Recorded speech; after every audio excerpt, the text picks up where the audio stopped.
சொன்னா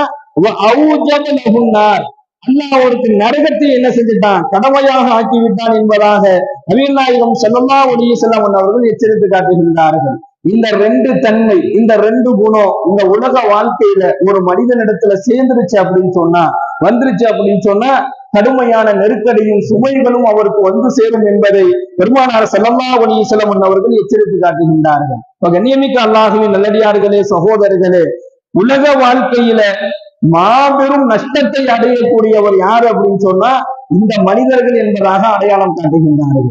பொய் சத்தியம் செய்யக்கூடியவர், அடுத்தவருடைய உரிமையை அபகரிக்கக்கூடியவர், அடுத்தவருடைய உரிமையினுடைய விஷயத்துல பொய் சத்தியம் செஞ்சு அந்த உரிமையை பறிக்கக்கூடியவர், அடுத்தவருடைய பொருளாதாரத்தை திட்டமிட்டு அதை தனக்கு சொந்தமாக ஆக்கிக் கொள்ள முயற்சி செய்யக்கூடியவர்கள், இவர்கள் எல்லாம் இந்த உலக வாழ்க்கையில மாபெரும் நஷ்டம் அடைவார்கள்.